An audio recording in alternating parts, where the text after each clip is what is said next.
मैंने ये बताया कि परमात्मा अरूप है, न रंग न रूप न रेख, तिरहु गुणाते भिन्न प्रभु। परमात्मा का रंग रूप रेख कुछ भी नहीं है, अरूप है।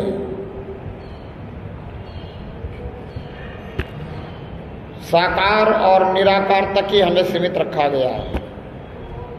जबकि रामचरितमानस को हम पढ़ते हैं, सुनते हैं। रामचरितमानस की बात मैं कई बार बता चुका हूँ। एक अरूप अनीह अनामा अज सच्चिदानंद परधामा।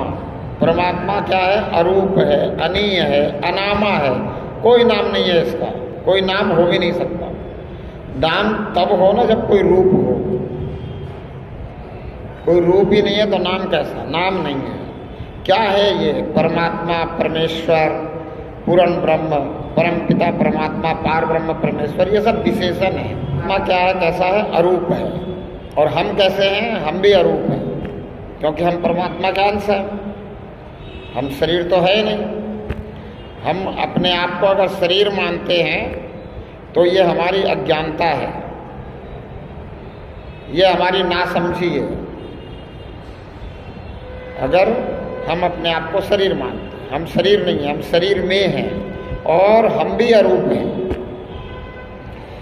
अब बहुत अच्छी बात पूछी गई कि निराकार और अरूप में अंतर क्या है।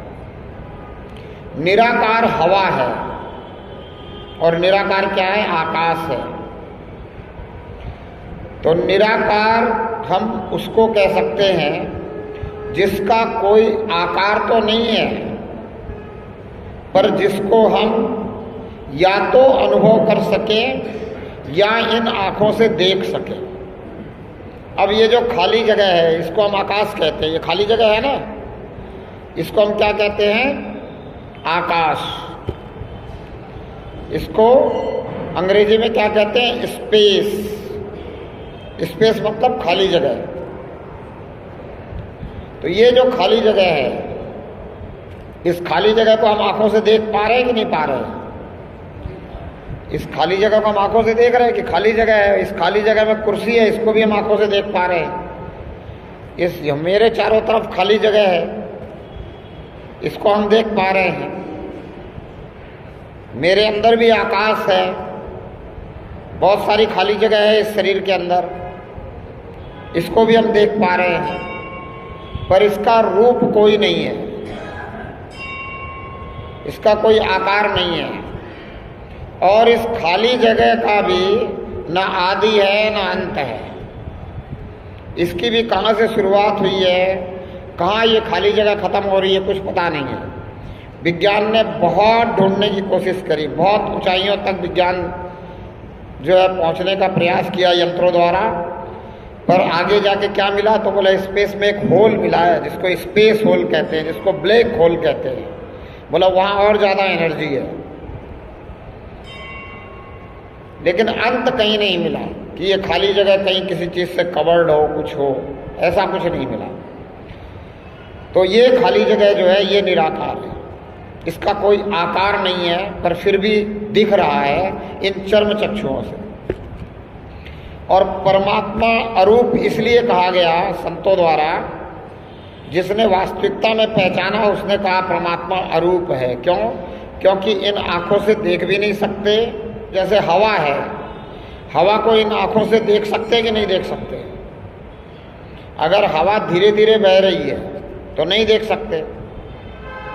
अगर हवा आंधी का रूप दे दे तो जो धूल मिट्टी दिखाई देती है उससे हवा का सिर्फ अनुभव होता है, हवा उसमें भी नहीं दिखती। कोई कहे कि मैं देख रहा हूँ कि आंधी चल रही है, तो वो आंधी चल रही है, देख नहीं रहा है, उसको अनुभव हो रहा है।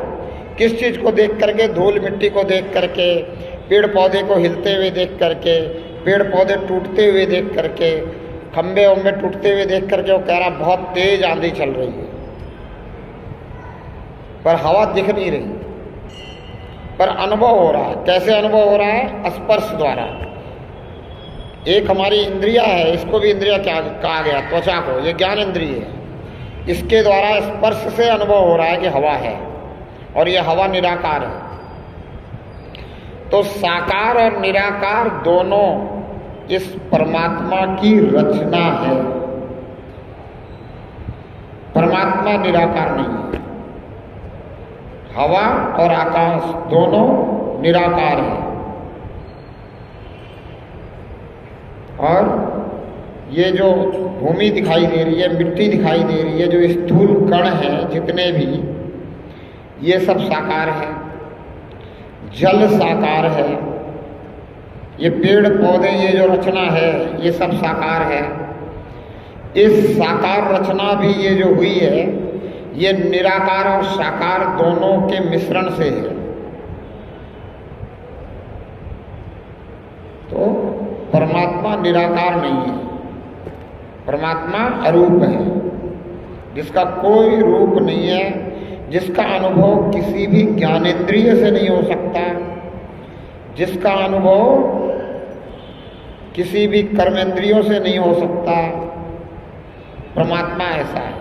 परमात्मा का अनुभव कैसे होता है? तो बुद्धि से होता है। बुद्धि से अनुभव होता है परमात्मा का, मन से अनुभव होता है। लेकिन मन बुद्धि से अनुभव होने के बाद अगर परमात्मा को देखने की बात आती है तो संत कहते हैं मन बुद्धि से परे है देखा। मन और बुद्धि से परे है। संत कहते भी हैं जहाँ तक मन जाता है वहाँ तक ये सब परमात्मा की माया है।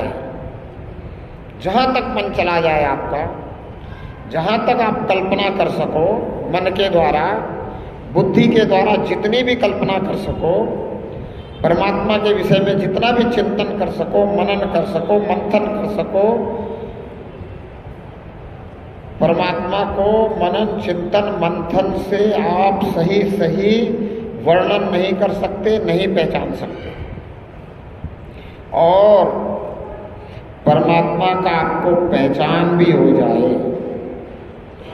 परमात्मा को आप देख भी लो, आपके अंदर की आंखें खुल भी जाए, तो भी आप अपनी बुद्धि का इस्तेमाल करके, शब्दों का प्रयोग करके परमात्मा के विषय में पूरी तरह से किसी को समझा नहीं सकते। इसीलिए संतों ने कहा परमात्मा शब्दातीत है। परमात्मा कैसा है? शब्दातीत है, शब्दों में नहीं आने वाला। शब्द के प्रभाव में बेशक परमात्मा आ जाता है, पर परमात्मा का वर्णन शब्दों में नहीं हो सकता। और शब्दों के प्रभाव में परमात्मा इसलिए आ जाता है, आपको लगता है कि शब्दों के प्रभाव में आ गया है, मेरे जाप करने से, मेरे पाठ करने से, मेरे शब्दों से याद करने से परमात्मा ने मेरी सुन ली, ऐसा आपको लगता है। वो शब्दों के कारण नहीं है, वो आपके भाव के कारण है। और भाव का और शब्दों का तालमेल बन गया है, इसलिए आप सोचते हो कि पाठ करने से कुछ हो गया है, इसलिए आप सोचते हो कि माला फेरने से कुछ हो गया है। शब्दों का कहीं कोई उसमें लेना देना ही नहीं है।